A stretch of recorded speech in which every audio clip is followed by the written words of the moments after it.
একমাত্ৰ পথ নামৰ ইউটিউব চেনেলটিৰ প্ৰত্যেকগৰাকী দৰ্শক তথা শ্ৰোতালৈ আন্তৰিক অভিবাদন তথা সালাম জনাই ইনশাআল্লাহ আমি আৰম্ভ কৰিব লৈছোঁ কুৰাণ মজিদৰ বিষয়ভিত্তিক আলোচনা ও চৰ্চাৰ ধাৰাবাহিকতাৰ আজিৰ 746 নং খণ্ডৰ সালাত সম্পৰ্কীয় সিৰিজৰ পঞ্চমটি পৰ্ব।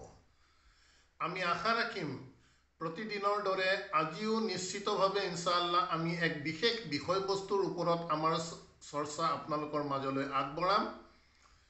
আমি আহ্বান জনাম আমাৰ এই চৰ্চা আপোনালোকে কাকো অন্ধভাৱে অনুসৰণ কৰাৰ প্ৰয়োজন নাই।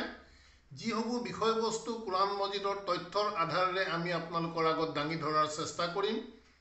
যিসকলে প্ৰকৃততে সত্যৰ সন্ধান কৰিব বিচাৰে তেখেতসকলৰ প্ৰতি আমাৰ বিনম্ৰ আহ্বান যাতে আমি উত্থাপন কৰা বিষয়বস্তুসমূহ কুৰাণৰ তথ্যৰ আধাৰেৰে আপোনালোকে নিজ বিবেকেৰে চিন্তা চৰ্চা কৰিহে আপোনালোকে সিদ্ধান্ত গ্ৰহণ কৰক। আমি অতি দুখেৰে আপোনালোকক জনাব বিচাৰোঁ যে আমাৰ এনেধৰণৰ কুৰাণৰ বিষয়ভিত্তিক চৰ্চাত সমাজৰ এক শ্ৰেণীৰ লোকে ইয়াক কুৰাণৰ ভুৱা প্ৰচাৰ বুলি অভিহিত কৰিব বিচাৰিছে। আমি আল্লাহক সাক্ষী ৰাখি ক'ব বিচাৰোঁ যে আমি যদি তেনেধৰণৰ কোনো ইণ্টেনশ্যন লৈ কুৰাণৰ ভুৱা প্ৰচাৰ কৰি মানুহক বিপথে পৰিচালিত কৰাৰ তিলমানো যদি আমি মানসিকতা ৰাখিছোঁ তেন্তে নিশ্চিতভাৱে আল্লাহে আমাক বিচাৰ কৰিব। আৰু আমি যদি তেনেধৰণৰ কোনো মানসিকতা নলৈ শুদ্ধ মনেৰে আল্লাহৰ কিতাপ আপোনালোকৰ মাজত প্ৰচাৰ কৰিব বিচাৰিছোঁ তেন্তে আমাৰ এই প্ৰচেষ্টাত বাধা দিবৰ বাবে যাতে আমাক বিভিন্ন প্ৰকাৰে বিভিন্ন কথাৰে বাধা দিয়াৰ যাতে কোনেও চেষ্টা নকৰে। আমি এটি কথা স্বীকাৰ কৰিব লাগিব, কুৰাণৰ জ্ঞান কুৰাণৰ বিষয়বস্তু যেহেতু এক সীমাহীন গভীৰতাৰ বিষয়, গতিকে মানুহৰ জ্ঞান যেহেতু কোনো স্থিতিক বিষয় নহয়, এটি বিশেষ স্থানতে ই ৰৈ থকা বিষয় নহয়। যিমানেই মানুহে চৰ্চা কৰিব সিমানেই মানুহ জ্ঞানৰ গভীৰৰ পৰা গভীৰতাৰ মাজলৈ সোমাই যোৱাৰ লগে লগে জ্ঞানৰ যি বুজ সেই বুজৰ পৰিৱৰ্তন অতি স্বাভাৱিকভাৱে হৈ আহে। সমাজৰ এক বিশেষ শ্ৰেণীক আমি লক্ষ্য কৰিছোঁ যে যিসকলে প্ৰকৃততে আল্লাহৰ কিতাপক এককভাৱে গ্ৰহণ কৰিবলৈ অস্বীকাৰ কৰি আল্লাহৰ কিতাপৰ সৈতে মানুহৰ কথাক সংযুক্ত কৰি চিট কৰি আছে তেনে লোকসকলে আমাক বিভিন্ন প্ৰকাৰে ব্যতিব্ৰস্ত কৰাৰ অপচেষ্টা কৰি অহা আমাৰ দৃষ্টিগোচৰ হৈছে। তেখেতসকলৰ প্ৰতি আমাৰ বিনম্ৰ আহ্বান তথা আমি স্পষ্ট কৰিব বিচাৰোঁ যে মনত কোনো ধৰণৰ আমি অভিসন্ধি লৈ আমাৰ এই কুৰাণৰ চৰ্চা আমি চলাই অহা নাই। যদি পুনৰ কৈছোঁ তেনেধৰণৰ কোনো অভিসন্ধি আছে নিশ্চিতভাৱে আল্লাহ সুবহানাহু তাআলাই প্ৰত্যেকৰে বিচাৰ কৰিব। গতিকে মানুহক অপবাদ দিয়াৰ আগতে যাতে বিষয়বস্তু প্ৰত্যেকেই নিজৰ বাবেও চিন্তা চৰ্চা কৰে আমি আহ্বান জনাম তথা অনুৰোধ জনাম আপোনালোক প্ৰত্যেকেই কুৰাণৰ বিষয়বস্তুক লৈ চিন্তা চৰ্চা গৱেষণা কৰক। আৰু যদি নিজে আপোনালোকে গৱেষণা কৰিবলৈ ইচ্ছা কৰা নাই চিন্তা কৰা নাই তেন্তে আনৰ চিন্তা চৰ্চাক যাতে কোনেও বাধা দিয়াৰ অপচেষ্টা নকৰে। প্ৰিয় দৰ্শকবৃন্দ, আমাৰ আজিৰ আলোচ্য বিষয় আপোনালোকৰ মাজত লৈ আনিব বিচাৰিছোঁ সিজদাহ। সিজদাহ বুলি কোৱাৰ লগে লগে আমি যিসকলে নিজকে মুছলিম বুলি দাবী কৰোঁ তেনে প্ৰত্যেকজন ব্যক্তি পুৰুষেই হওক বা নাৰীয়েই হওক আমি বুজি পাওঁ যে আমাৰ প্ৰচলিত নামাজত মাটিত অষ্টাংগ অৰ্থাৎ শৰীৰৰ 8টি অংগক স্পৰ্শ কৰি মাটিত ঢলি পৰাৰ নামেই সিজদা বুলি আমি গৰিষ্ঠ সংখ্যকেই তেনেধৰণেই বুজি আহিছোঁ। সেয়েহে আমাৰ আজিৰ আলোচ্য বিষয় সিজদা আপোনালোকৰ মাজত দাঙি ধৰিব বিচাৰিছোঁ। লগে লগে ইনশাআল্লাহ আমি কুৰাণৰ কিছু তথ্য আপোনালোকৰ মাজত দাঙি ধৰিম।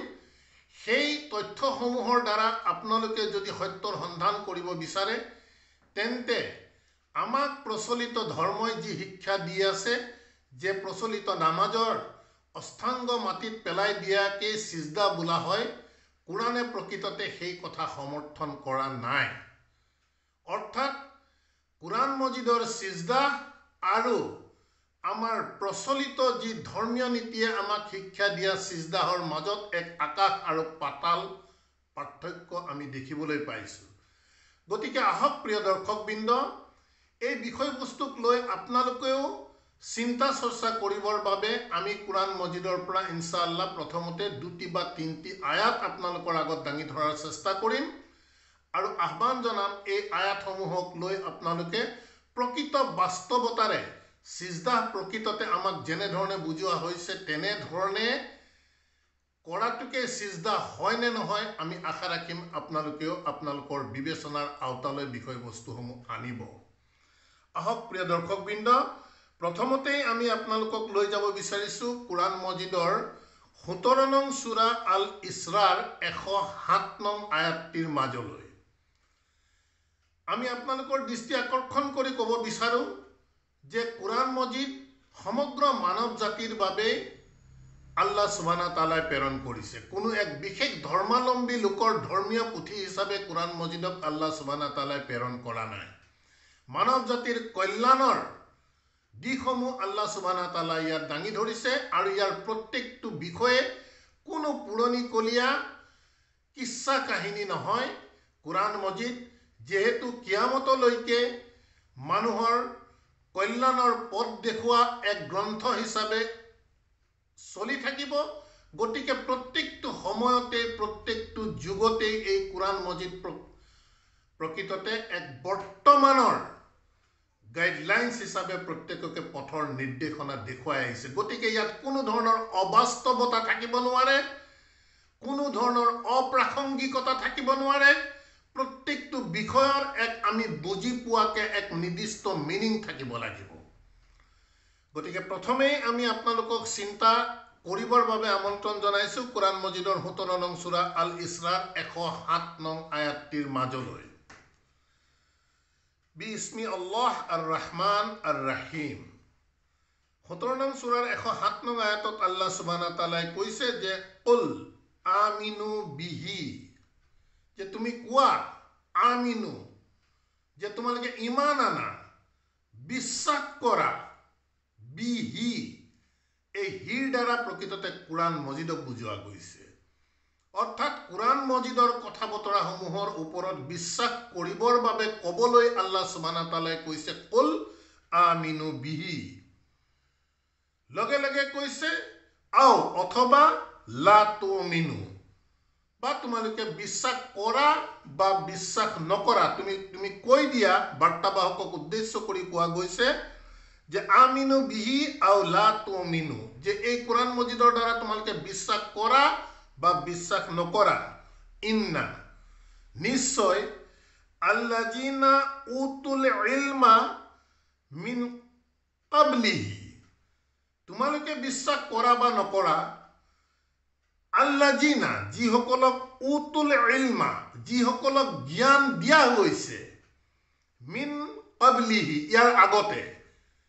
ইয়াৰ আগতে যিসকলক কোৰাণ মজিদৰ জ্ঞান দিয়া গৈছে, ইজা ইউতলা আলাইহিম, যেতিয়া সিহঁতৰ আগত পাঠ কৰা হয়। কি পাঠ কৰা হয়? বিষয়বস্তু যিহেতু বিহি দি কোৰাণ মজিদ বুজাই আছে, অৰ্থাৎ সিহঁতৰ আগত যেতিয়া কোৰাণ মজিদ পাঠ কৰা হয়, ইয়াখিৰুনা লিল আজকানি সুজ্জাদান।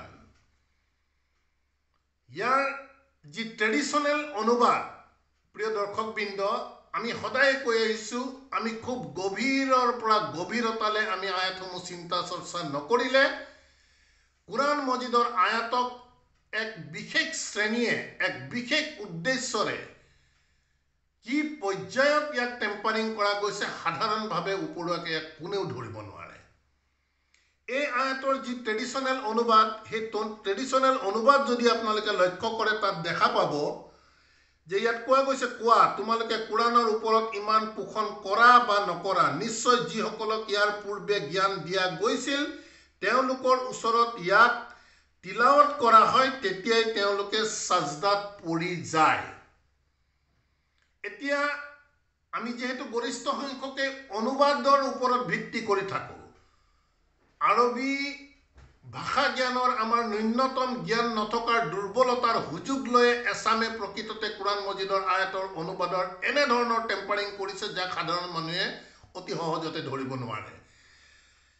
এই অনুবাদত আপোনালোকে যদি মন কৰে, ইয়াৰ শেষৰ অংশত কৈছে ইজা ইউতলা আলাইহিম, যেতিয়া সিহঁতৰ আগত পাঠ কৰা হয়, অৰ্থাৎ এই কোৰাণ মজিদ যেতিয়া পাঠ কৰা হয়, ইয়াখিৰুনা, যে সিহঁতে পৰি যায়। আমাৰ সাধাৰণ অনুবাদ অনুসৰি ইয়াখিৰুনা, সিহঁতে পৰি যায় লিল আজকানি। এই লিল আজকান, আজকান শব্দই প্ৰকৃততে এই থুতুৰিটোক বুজায়।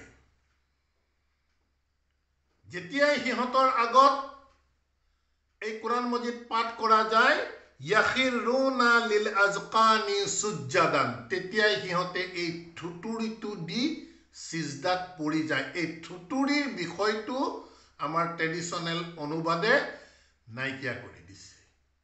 আপোনালোকে মন কৰিব, ৭০ নং সূৰাৰ ১০৭ নং আয়াতটি আমি আপোনালোকৰ মাজত পাঠ কৰি আছো। এতিয়া লিল আজকান যে শব্দৰ অৰ্থ যে থুতুৰি, সেই দিশটো আমি কোৰাণ মজিদৰ প্ৰায় আমি বুজাৰ চেষ্টা কৰিব লাগিব। কোৰাণ মজিদত আপোনালোকে লক্ষ্য কৰিলে দেখা পাব 36 নং সূৰাৰ ৮ নং আয়াতলৈ যাওক। আমি কিছু কষ্ট কৰিব লাগিব বিষয়বস্তুসমূহৰ প্ৰকৃত সত্য উদ্ঘাটন কৰিবৰ বাবে। 36 নং সূৰা ইয়াছিনৰ ১০৮ নং আয়াত আপোনালোকে মন কৰিব। ১০৮ নং আয়াতত কোৱা গৈছে, 36ৰ ১০৮ নং নহয়, 36ৰ ৮ নং, কেৱল ৮, 08 নং আয়াতত কি কৈছে চাওক। সূৰা ইয়াছিনৰ ৮ নং আয়াতত আল্লাহ সুবহানাহু ওয়া তাআলাই কৈছে, ইন্না জাআলনা ফি আ'নাকিহিম আগলালান ফাহিয়া ইলাল আজকানি। মন কৰিব, সেই আজকান ইয়াতো আল্লাহ সুবহানাহু ওয়া তাআলাই ব্যৱহাৰ কৰিছে, ফাহুম মুকমাহুন। ইয়াৰ অনুবাদ আপোনালোকে চাব, নিশ্চয় আমি সিহঁতৰ ডিঙিত থুতুৰিলৈকে গলাবন লগাম। এতিয়া এই থুতুৰি অনুবাদ, ইয়াৰ আগৰ আমি যি ৭০ নং সূৰাৰ ১০৭ নং আয়াত আপোনালোকৰ আগত দাঙি ধৰিছো, তাত থুতুৰি শব্দটো তাৰ পৰা অমিত কৰি দিছে, নাইকিয়া কৰি দিছে। কিয়নো বাস্তৱতা সহকাৰে আপোনালোকে আমাক যি সিজদা বুজোৱা গৈছে, সেই সিজদাত কোনোবাই থুতুৰি দি অষ্টাংগ মাটিত লগাব পাৰিব জানো? এই সম্ভাৱনা কোনো কাৰণতে ইয়াৰ বাস্তৱতা দেখা নাযায়। গতিকে কোৰাণ মজিদৰ আয়াত, প্ৰিয় দৰ্শকবৃন্দ, আমি অতি স্পষ্ট ভাষাৰে কৈছো, ইয়াক এক বিশেষ শ্ৰেণীয়ে এক বিশেষ উদ্দেশ্যৰ আগত ৰাখি ইয়াৰ অনুবাদক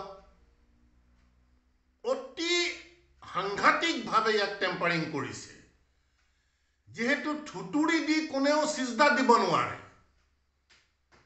গতিকে অনুবাদত থুতুৰি শব্দটোৰ অৰ্থই নাইকিয়া কৰি পেলালে। আমি ৩৬ নং সূৰা ইয়াছিনৰ ৮ নং আয়াত আপোনালোকৰ মাজত আনিছো, য'ত এই আজকান শব্দ ব্যৱহাৰ কৰিছে, আৰু আজকান ইয়াত থুতুৰি বুলিয়ে উল্লেখ কৰিছে। কিন্তু সিজদাহৰ ক্ষেত্ৰত যেহেতু থুতুৰি দি সিজদা কৰিব নোৱাৰে, গতিকে কোৰাণ মজিদৰ আয়াত ধৰ্মীয় গ্ৰন্থসমূহৰ সত্যতা স্থাপন কৰিবলৈ যাওঁতে এনে এক ভয়ানকভাৱে ইয়াক টেম্পাৰিং কৰা গৈছে, যাক সাধাৰণ মানুহে ইয়াক বাছি উলিয়াটো বা বুজি পোৱাটো ইমান সহজ কথা নহয়। আন এটি তথ্য আমি আপোনালোকৰ মাজত দাঙি ধৰিব বিচাৰিছো। কোৰাণ মজিদৰ ২ নং সূৰা আল বাকাৰাৰ ৫৮ নং আয়াতটি আপোনালোকক আমি উলিয়াই ল'বৰ বাবে আহ্বান জনাইছো। ৫৮ নং আয়াতত আল্লাহ সুবহানাহু ওয়া তাআলাই কৈছে, ২ নং সূৰা আল বাকাৰা, ২ নং সূৰা আল বাকাৰাৰ ৫৮ নং আয়াতত কৈছে, ওয়াইজ কুলনা, আল্লাহে কৈছে, আৰু যেতিয়া আমি কওঁ উদখুলু হাজিহিল কাৰিয়াতা, যে তোমালোকে প্ৰৱেশ কৰা হাজিহিল কাৰিয়াতা, এই নগৰীত। আমি প্ৰসংগ চালে বিষয়বস্তু ওলাব, সময়ৰ অভাৱৰ বাবে আমি ইমান ডিটেইলছত যাব পৰা নাই। 2 নং সূৰাৰ 58 নং আয়াতত কৈছে ওয়াইজ কুলনা উদখুলু হাজিহিল কাৰিয়াতা, যেতিয়া আমি কৈছিলোঁ যে উদখুলু প্ৰৱেশ কৰা হাজিহিল কাৰিয়াতা, এই বিশেষ নগৰীত, আল কাৰিয়াতা, ফাকুলু মিনহা হাইছু শি'তুম ৰাগাদান, আৰু প্ৰৱেশ কৰি তাৰ পৰা যি ইচ্ছা আনন্দ চিত্তে আহাৰ কৰা। মন কৰি যাব, ইয়াৰ বাস্তৱিকতা আমি প্ৰকৃততে সিজদা আমাক যেনেধৰণে বুজাইছে তাৰ বাস্তৱিকতা আয়াতে আমাক সমৰ্থন কৰিছে নে নাই। ফাকুলু মিনহা হাইছু শি'তুম ৰাগাদান ৱাদখুলু, আৰু প্ৰৱেশ কৰা আল বাবা। মন কৰিব, এখন বিশেষ দৰ্জা কথা কৈ আছে। আল বাবা, আৰু প্ৰৱেশ কৰা এই দুৱাৰেদি সুজ্জাদান, সিজদা কৰি সেই দুৱাৰেদি প্ৰৱেশ কৰিবলৈ কৈছে। এতিয়া প্ৰিয় দৰ্শকবৃন্দ, আমাক ধৰ্মীয় পৰম্পৰাই যি অষ্টাংগ মাটিত থৈ সিজদা কৰাৰ যি আমাক কনচেপ্ট বুজাই আছে, এই আয়াতে আমাক কোৱাৰ দৰে এখন বিশেষ দৰ্জা, মন কৰিব ইয়াত বিষয়বস্তু এটি গ্ৰুপক কৈ থকা গৈছে, প্লুৰেলত আছে। গতিকে গ্ৰুপক যেতিয়া এখন বিশেষ দৰৱাজাইদি সিজদা কৰি প্ৰৱেশ কৰিবলৈ আল্লাহে হুকুম কৰিব, তেতিয়া তেওঁলোকে অষ্টাংগ মাটিত ৰাখি কেনেধৰণে তেওঁলোকে সিজদা কৰি কৰি এখন দৰ্জাইদি এই নগৰীত প্ৰৱেশ কৰিব। ইয়াৰ জানো কিবা বাস্তৱিকতা আছে না প্ৰাসংগিকতা আছে? ইয়াৰ গোটেই বিষয়বস্তুৰ প্ৰকৃততে ইয়াৰ মূল অৰ্থ এক পৃথক বিষয়বস্তু, কিন্তু আমাৰ ট্ৰেডিশ্যনেল অনুবাদে যেনেধৰণে কৈছে বা যেনেধৰণে অনুবাদ কৰিছে তাৰ ওপৰত ভিত্তি কৰিয়ে আমি বিষয়বস্তুসমূহ আপোনালোকৰ আগত দাঙি ধৰিছোঁ, যাতে আপোনালোকে চিন্তা চৰ্চা কৰে। এখন বিশেষ দৰ্জাইদি যদি সিজদা কৰি এটি গ্ৰুপে যদি প্ৰৱেশ কৰিবলৈ আল্লাহে হুকুম কৰে, তেন্তে অষ্টাংগ মাটিত লগাই লৈ সিজদা কৰি কৰি কেনেধৰণে এখন দৰ্জাইদি মানুহে প্ৰৱেশ কৰিব, ইয়াৰ কোনো প্ৰাসংগিকতা নাই, কোনো বাস্তৱিকতা নাই। আহক আমি আন এটি তথ্যৰ বাবে আপোনালোকক লৈ যাব বিচাৰিছোঁ 84 নং সূৰাৰ 21 নং আয়াতটিৰ মাজলৈ। 84 নং সূৰাৰ 21 নং আয়াত, এই আয়াতসমূহ আমি আপোনালোকৰ আগত দাঙি ধৰাৰ উদ্দেশ্য হৈছে যাতে অষ্টাংগ মাটিত থৈ সিজদা কৰা বিষয়টো কোৰাণ মজিদে আমাক সমৰ্থন কৰিছে নে নাই, এই বিষয়বস্তুসমূহ যাতে আপোনালোকেও চিন্তা চৰ্চা কৰে। 84 আল ইনচিকাকৰ 21 নং আয়াত আমি আপোনালোকৰ দৃষ্টি আকৰ্ষণ কৰিবলৈ কৈছোঁ। ইয়াত আল্লাহ সুবহানাহু ওয়া তাআলাই কৈছে যে ওয়াইজা কুৰিয়া আলাইহিমুল কুৰআন, আৰু যেতিয়া কুৰিয়া আলাইহিমুল কুৰআন, যেতিয়া সিহঁতৰ আগত কুৰাণ পাঠ কৰা হয়, লা ইয়াসজুদুন, সিহঁতে তেতিয়া সিজদা নকৰে। এতিয়া প্ৰিয় দৰ্শকবৃন্দ,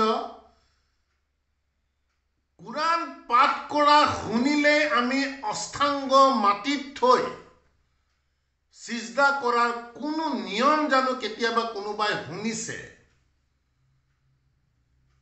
গতিকে আমাৰ ট্ৰেডিশ্যনেল অনুবাদে বা আমাক ধৰ্মীয় নীতিয়ে কথা বতৰাবোৰ যেনে ধৰণৰ শিকাইছে, কোৰাণ মজিদৰ আয়াতে কিন্তু সেই কথা বতৰাবোৰ যেহেতু তেনেধৰণে আমাক সমৰ্থন কৰা নাই, সেইবাবে আমি বিষয়বস্তুসমূহ উপস্থাপন কৰাৰ চেষ্টা কৰিছোঁ যাতে আপোনালোকেও চিন্তা চৰ্চা কৰক। এই আয়াতসমূহৰো প্ৰকৃত ইয়াৰ অৰ্থ পৃথক দিশৰ আছে, কিন্তু ট্ৰেডিশ্যনেল অনুবাদ অনুসৰি আমি কৈছোঁ, আৰু যেতিয়া সিহঁতৰ ওচৰত কোৰাণ তিলাৱত কৰা হয় তেতিয়া সিহঁতে সাজদা নকৰে। কিয়? কোৰাণ তিলাৱত কৰা শুনিলেই কি কোনোবাই অষ্টাংগ মাটিত থৈ আমাক শিকোৱাৰ দৰে কোনোবাই সিজদা কৰে নেকি? আৰু কোনো বাস্তৱিকতা নাই, কোনো প্ৰাসংগিকতা নাই। গতিকে এনেধৰণৰ অসংখ্য আয়াত আছে প্ৰিয় দৰ্শকবৃন্দ। এই আয়াতসমূহ যদি আমি ইয়াৰ বাস্তৱিকতা বিচাৰি যাওঁ তেন্তে আমাক বুজাই থকা অষ্টাংগ মাটিত থৈ কৰা সিজদা প্ৰকৃততে আল্লাহ সুবহানাহু ওয়া তাআলাৰ কুৰাণ মজিদে আমাক দেখুওৱা সিজদা নহয়। আহক আমি আপোনালোকক আমন্ত্ৰণ জনাইছো আন এটি তথ্যৰ বাবে কুৰাণ মজিদৰ ৩ নং সূৰা আল ইমৰানৰ 43 নং আয়াতটিৰ মাজলৈ 43 নং আয়াতত আল্লাহ সুবহানাহু ওয়া তাআলাই কৈছে যে ইয়া মাৰিয়ামক উদ্দেশ্য কৰি কৈছে ইয়া মাৰিয়ামু উকনুতি লি ৰাব্বিকি, যে তোমাৰ ৰবৰ প্ৰতি তোমাৰ সৃষ্টিকৰ্তাৰ প্ৰতি তুমি বিনয়ী হোৱা, ৱাসজুদি আৰু সিজদা কৰা, ওয়াৰকাই মাআৰ ৰাকিইন, ট্ৰেডিশনেল অনুবাদ অনুসৰি সিজদা কৰা আৰু ৰুকুকাৰীৰ লগত ৰুকু কৰা। এতিয়া আমাক যেনে ধৰণৰ প্ৰচলিত নামাজৰ শিক্ষা দিয়া গৈছে, এই নামাজত প্ৰথমতে আহিব লাগে ৰুকু, তাৰ পিছত আহিব সিজদা। এতিয়া মৰিয়মৰ ক্ষেত্ৰত ইয়াৰ কিয় আমি বিসংগতি দেখিবলৈ পাইছো?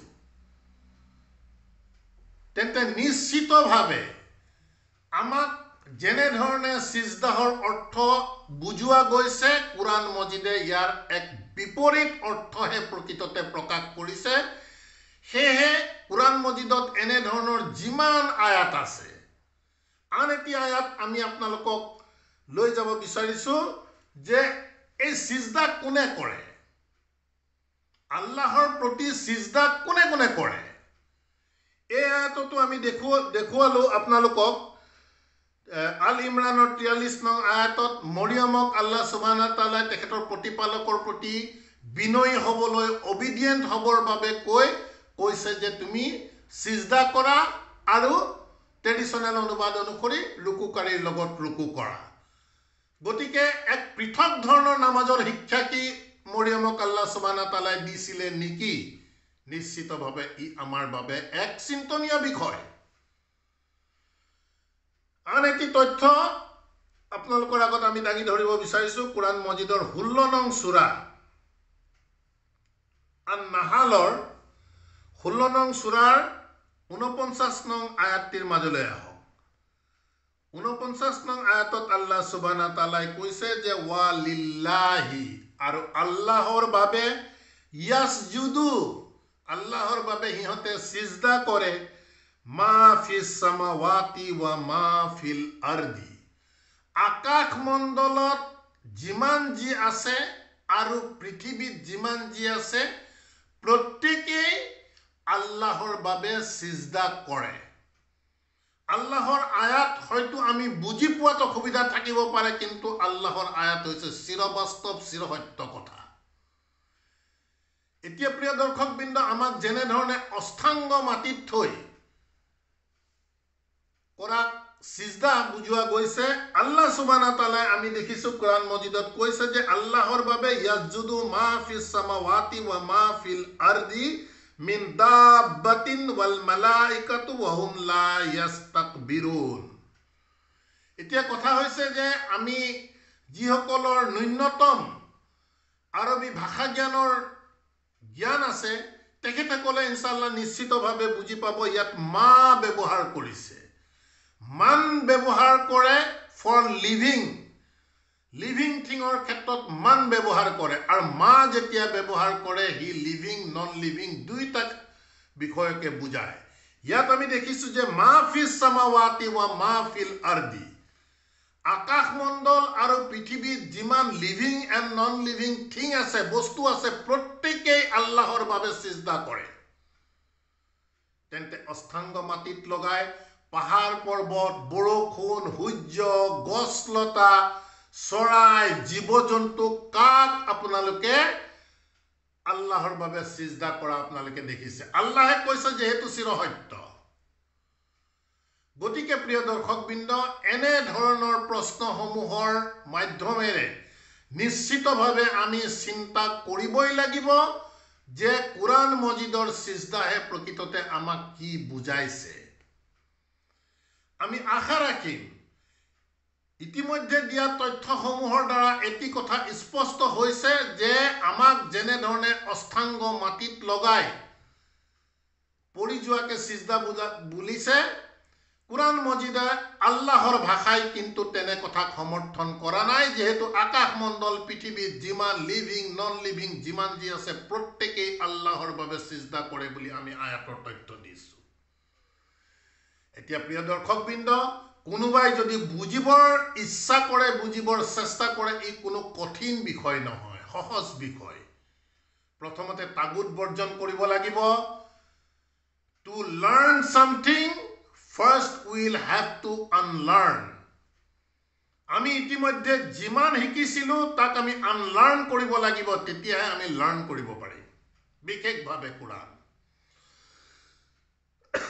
গতিকে কোৰাণ মজিদৰ আমি যি পৰিমাণৰ অধ্যয়ন কৰাৰ চেষ্টা কৰিছোঁ তাৰ পৰা এটি কথা স্পষ্ট হৈছে যে সিজদা হৈছে আল্লাহৰ যিমান আদেশ নিষেধ ইত্যাদি আল্লাহৰ নিয়ম, আমাৰ ইচ্ছা অনিচ্ছা সত্ত্বেও আমি বাধ্য, আমি মানি ল'বই লাগিব। গতিকে আল্লাহৰ আদেশ নিষেধ, আল্লাহৰ নিয়ম কানুনক আমি বিনয়ীভাৱে, আপত্তিবিহীনভাৱে স্বীকাৰ কৰি লোৱা, মানি লোৱা, ছাবমিট কৰাৰ নামেই হৈছে কোৰাণৰ সিজদা, আৰু ইয়াক এক্সিকিউট কৰা কোৰাণৰ ৰুকু। গতিকে প্ৰিয় দৰ্শকবৃন্দ, বিষয়বস্তু কোনো কঠিন নহয়। আমি পুনৰ কৈছোঁ, আমি শিকিবলৈ হ'লে প্ৰথমতে আমি যি শিক্ষা আমাৰ মন মগজুত সোমাই আছে, কোৰাণ মজিদৰ বাহিৰৰ মানৱে ৰচিত গ্ৰন্থ, ধৰ্মীয় কথা বতৰাক আমি সাময়িকভাৱে হ'লেও আমি আনলাৰ্ণ কৰি লৈহে কোৰাণ মজিদ লাৰ্ণ কৰাৰ চেষ্টা কৰিব লাগিব। তেনে লোকৰ বাবে এনেধৰণৰ সিজদা, ৰুকু, উজু ইত্যাদি কোনো কঠিন বিষয় নহয়। আমি আনলাৰ্ণ কৰি ল'ব লাগিব মানুহে দিয়া শিক্ষাক, তেতিয়াহে আমি আল্লাহৰ শিক্ষাক ইনশাআল্লাহ লাৰ্ণ কৰিব পাৰিম। গতিকে আমাৰ আজিৰ আলোচ্য বিষয়ত আমি স্পষ্ট হৈছোঁ। আমি আয়াত আপোনালোকক অনুৰোধ জনাম যে সিজদা সম্পৰ্কে কোৰাণ মজিদৰ যিমান আয়াত আছে আপোনালোকে চাওক, যে আল্লাহৰ কথা বতৰা, আল্লাহৰ নিয়ম কানুনক আপত্তিবিহীনভাৱে, বিনয়ীভাৱে ইয়াক ছাবমিট কৰি লোৱা, মানি লোৱাৰ নামেই হৈছে কোৰাণৰ সিজদা। আমি আশা ৰাখিম তথা পুনৰ আপোনালোকক আহ্বান জনাম, বিষয়বস্তুক লৈ আপোনালোকেও গৱেষণা চিন্তা চৰ্চা কৰক। যিসকলে চিন্তা চৰ্চা কৰাৰ চেষ্টা কৰিছে তেওঁলোকক অপবাদ দি সমাজত তেওঁলোকৰ পৰা মানুহক আঁতৰাই নিবলৈ আপোনালোকে কৰা চেষ্টাৰ নিশ্চিতভাৱে আল্লাহৰ ওচৰত প্ৰত্যেকেই জবাবদিহি হ'ব লাগিব। আলহামদুলিল্লাহ ৰব্বি আউযু বিকা মিন হামাজাতি শায়াতিন ওয়া আউযু বিকা রব্বি আন ইয়াহদুরুন। ربنا آمنا بما أنزلت واتبعنا الرسول فاكتبنا مع الشاهدين وما علينا إلا البلاغ وما توفيق إلا بالله. سلام عليكم.